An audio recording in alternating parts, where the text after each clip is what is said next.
Hello and welcome to yet another episode of The Nation Wants to Grow, where we speak to people who are not just legends in their particular fields, but who have been trailblazers, people who have and are continuing to contribute to the India story, people who are vested in the growth of India, and people who also are aspirational for the younger generation. And today with us is Raina. Raina is the CEO of Ebix. He's also been chairman of the board of Ebix since May 2002. He's the founder of the Raina Foundation. The Ebix group of companies trades on NASDAQ under the ticker symbol Ebix. This is a provider of enterprise cloud e-commerce solutions for insurance, finance and healthcare industries. And Ebix has a presence in all continents, Latin America, European and APAC regions. And one thing about Robin is that he's continuously expanding. He's a man on the move, Bhaskar. He's constantly growing, investing, innovating and diversifying. That's how I would describe Robin. Robin, welcome to the Nation Wants to Grow. Great to have you with us. You were in a good mood on budget day. Can you tell us why you were so happy when I spoke to you on the evening of the 1st? Arnab, I think it was a good budget. Purely, I was happy simply because the government recognized the need of the hour. They realized that basically, if we have to really work towards this goal of a 5 trillion economy, we need to really change course a little bit. There is, in terms of, we need to speed up a few things. On one side, the government made sure that there is continuity in what they did, but they also speeded up many growth measures. They took up so many different measures that basically were growth-oriented, that were job-oriented, and I feel that will, when you put money into the infrastructure industry and so on, that by itself kickstarts the economy. So for me, in my viewpoint, it was an all-round budget, a very good budget, especially considering the times we live in. Yeah, Robin, just one quick follow-up before I hand over to Bhaskar Da. You have a pulse on the economic situation across the world. Yours is a great story, Robin. A professional young man who goes to the US, works in different corporate companies, builds his own, leads it, and then comes back home and starts investing in his own country. At this point of time, as an investment destination, for Robin, the investor, how do you place India as of today, Robin? Look, India is becoming a challenger to China more and more. In recent times, especially when the world's entire attention has been on trying to move away from China, because of so many different factors that have happened, there's a distrust of China in many ways, politically, in the westernized world. On top of it, once COVID happened, that trust levels have increased further. People don't like the fact that China has such a big presence in the bond market in the US, for example, that puts the US economy at risk in a way. And so having said that, people would like to find ways in the westernized world to move their manufacturing base away from China into other places. So today there are many contenders that have come in. One is, of course, there are countries like Vietnam and Bangladesh who have really taken futuristic steps. At the same time, those are smaller countries, smaller economies, they can't really deliver the kind of manpower we can deliver. So having said that, there is a clear path today for India to become an economic superpower, in my view. But the government will have to take many steps in that direction in terms of, first of all, improving infrastructure. Look, most of the trade that is happening across the world, 60% of the trade that happens in the form of raw materials. So government needs to do one or two things. One is make sure that, we have the import duties on raw materials are taken away, more or less, so that India becomes an export destination. And two, from my perspective, the logistics of manufacturing need to improve. The logistics of movement. Now, a lot of that is linked to infrastructure. So in this budget, the government put a lot of money into NIP, into infrastructure. And when you do that, I think those are very good steps forward in the direction of making India a manufacturing hub. If we have to achieve this, 5 trillion economy goal, we will need to take some of these steps a lot more aggressively than we have taken in the past. Absolutely. I think you say it very well. I think one of the greatest contributions of the Narendra Modi government since 2014 is that strategic vision of realizing that you need to do three things. You need to have social reform within. You need to have structural reform. You need to move towards becoming a digital economy with laws like the GST equally applied to all. You need to have a fight against black money. And when you do all that comes the last step, where you realize that now you need to invest in the country. So I think what the Prime Minister is doing right now is that third last step. I think that is going to be Narendra Modi's greatest contribution to the country, where he makes India competitive and even more competitive than China. So spot on there, Robin. I hand over to Bhaskar for the next question. Mr. Raina, I want to talk about the other Robin Raina, beyond the technical question that Arnav asked you. I know you have dedicated a significant part of your life for education of the underprivileged children and also housing for the homeless.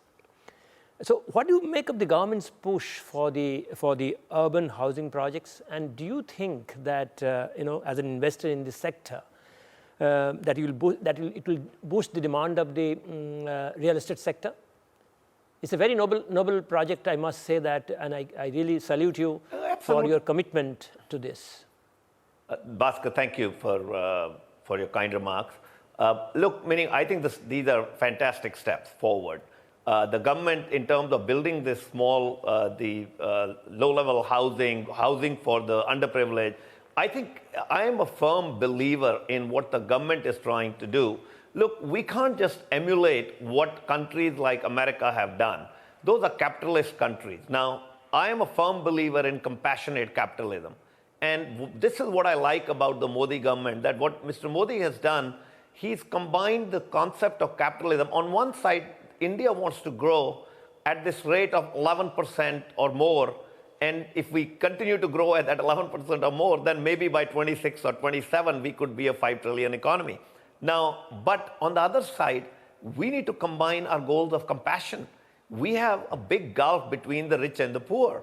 So compassionate capitalism is the need of the hour. We can't be really depending on trickle-down economics, that we're going to create more jobs finally and the goods will reach the underprivileged.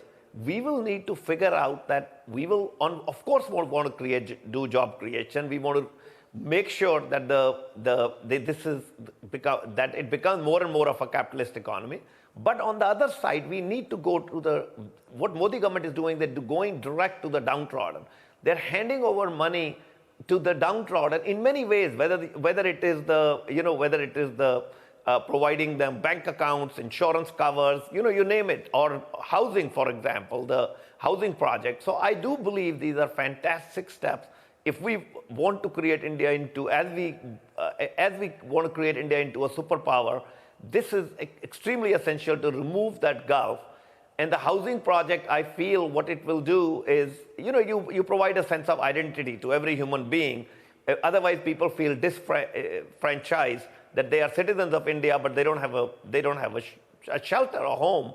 So I also feel that as this happens, it will create more opportunities in the real estate sector. It is clearly going to help the real estate sector at this time.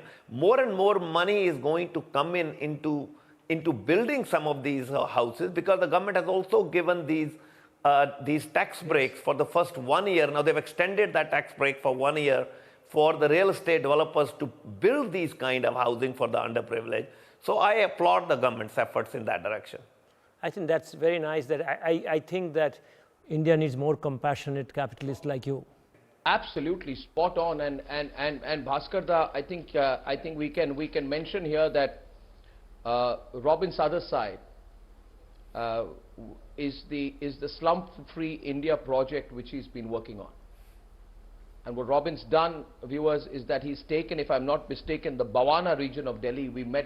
When I met Robin the first time, more than his business, Bhaskar, he spoke more passionately about what he was doing in Bawana, which is one of the, I think, is the second largest slum area of Delhi and the country.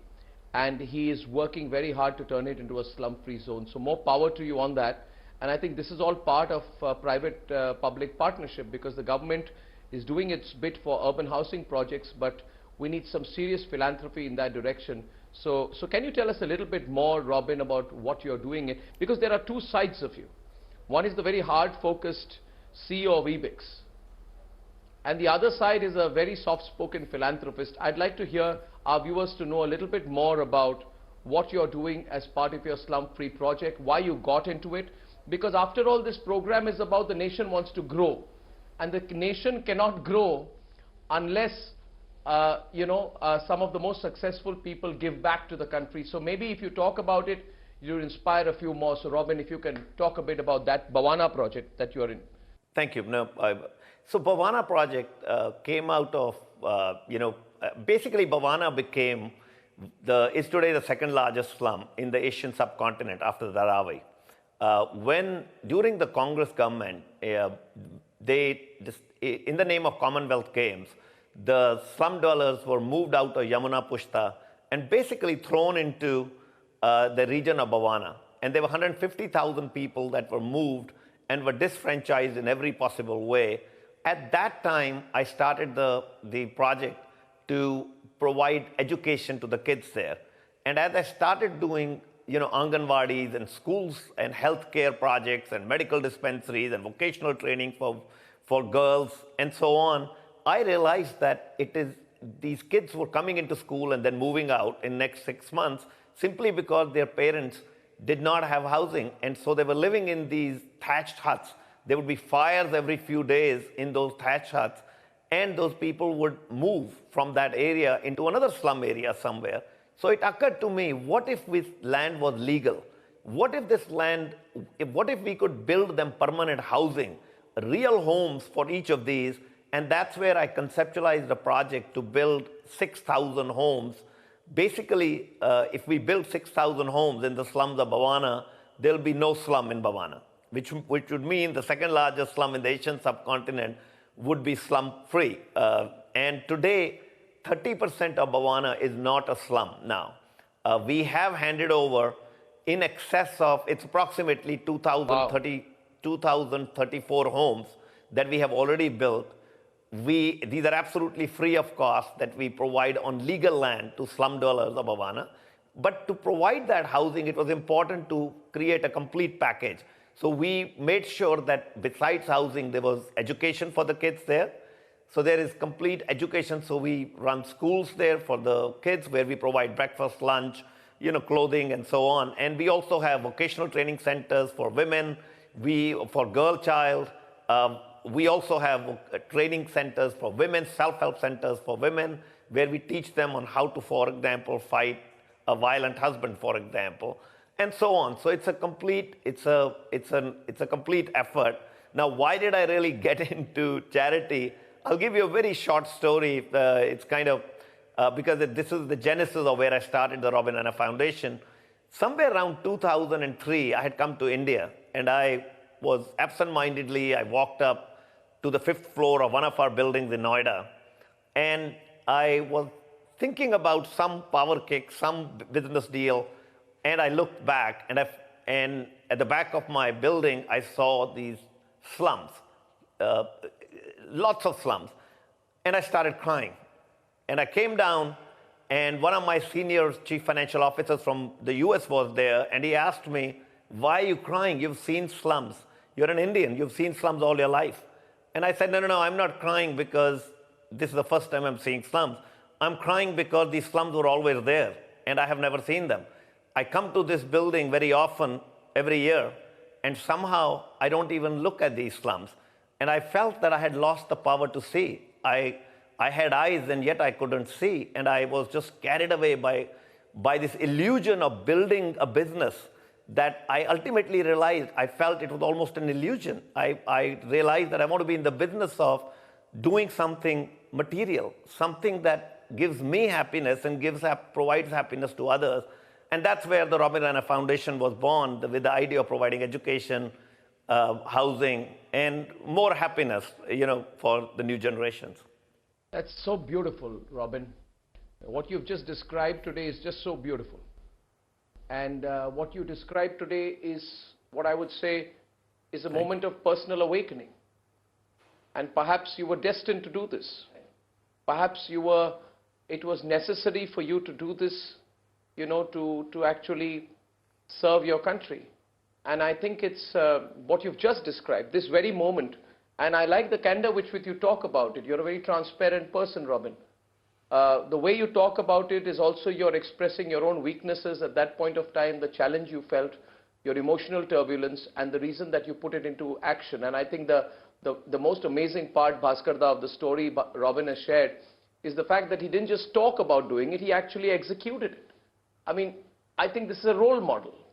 He has been able to transform a whole part of Delhi, and at a point of time when people are talking about blocking Delhi, burning Delhi, here is a person who's building Delhi completely out of charity. I mean, 2,300 homes given without charging a penny, and the infrastructure around it. Bhaskara, this is stupendous. I think globally, for an individual to do this kind of philanthropy would itself be very, very rare. So, BD, if you're there, maybe you want to take the next question, but I'm really touched with what Robin shared right now. It's absolutely. In fact, I have heard about inner calling. I think, Mr. Raina, you got your inner calling, and that episode was really touching. Now, let me sound slightly earthly. Even today, stock markets are going up, after the RBI meeting. So you see that stock exchange has crossed 50,000, Nifty has also crossed 15,000. So do you think India is in the right, is poised for the right moment for attracting direct foreign investment now, or we have to still wait? Oh, I think there's never been a better time. This is India's moment. India has to grab this moment, meaning virtually look at what India has going for it. We have a stable administration. We have an administration that has proven, who has the mandate of the people, meaning there is an administration which has been pro-capitalist, which has tried to create more jobs. There is an administration which has also been compassionate on the other side, which means, and that gets reinforced in the mandate it gets from the people in terms of support across from cross sections of the society. So that is a big thing for a foreign investor. Look, as India moves forward, what is the key thing for this march to continue? The key thing is more foreign investment, more FDI investment coming into India, more manufacturing coming into India. And so having said that, I feel this is the moment for India simply because there were two big economies actually three big economies who were almost fighting for their place in the world, economic world. One was China, one was India, and one was Brazil. Now, Brazil, in a way, has been a little bit left behind. While Brazil is a very upcoming economy, at the same time, Brazil has had a lot of political turmoil. The currency fluctuations are scary for people. The overall political climate has been very scary for people. The unions out there haven't really been helpful. And so a lot of companies will want to stay out of Brazil. So now you're left with China and India, really, to fight it out. China, clearly, one of the big things that China did in the early days, in a 6-year fashion, they put more money into infrastructure than they had put in 50 years in the past. India needs to emulate that. India needs to really go in big time into infrastructure investment. I genuinely believe that the government of India, the finance minister, the prime minister recognize that. And that is why I was so bullish about the budget. That in the budget, one of the big focuses we saw was the massive investment in infrastructure. Because if you're going to invest in infrastructure, first of all, you're going to create local jobs. Second of all, you're giving a notice to the entire world that, look, I recognize that our infrastructure logistics are weak.